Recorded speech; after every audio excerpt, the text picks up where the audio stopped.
अभिमन्यु ने धीमे से कहा, मामा, युद्ध में मिलेंगे। ये सुनकर कर्ण कुछ पल के लिए स्तब्ध रह गया।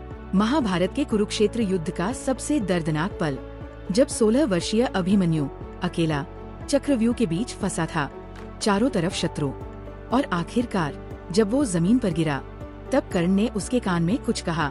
वो क्या था? महाभारत के 13वें दिन गुरु द्रोणाचार्य ने चक्रव्यूह रचना बनाई। चक्रव्यूह तोड़ने का ज्ञान केवल अर्जुन को था, लेकिन वे युद्ध के दूसरे छोर पर थे।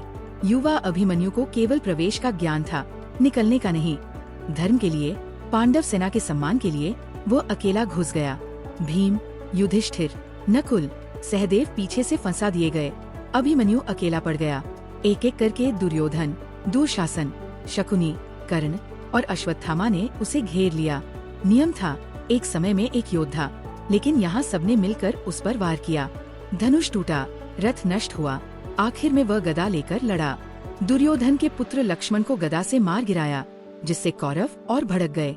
कर्ण ने पीछे से उस पर वार किया, जिससे वह जमीन पर गिर पड़ा। जमीन पर लेटे अभिमन्यु के चेहरे पर दर्द था, लेकिन आंखों में हार नहीं। कर्ण उसके पास झुका और धीरे से बोला, अभिमन्यु, तुम्हारी वीरता को युगों तक याद किया जाएगा। आज तुमने अकेले पूरे कुरुक्षेत्र को हिला दिया है। मैं जानता हूँ ये युद्ध नियमों के विरुद्ध था, लेकिन ये मेरा धर्म नहीं, मेरा कर्तव्य था, कौरव पक्ष का सिपाही होने के नाते।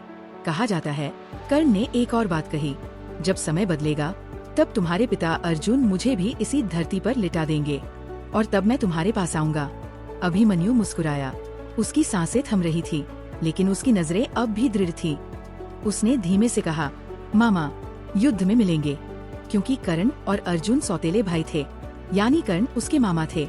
ये सुनकर कर्ण कुछ पल के लिए स्तब्ध रह गया, लेकिन फिर पीछे हट गया। अभिमन्यु ने अंतिम सांस ली, और कुरुक्षेत्र का आकाश मानो मौन हो गया।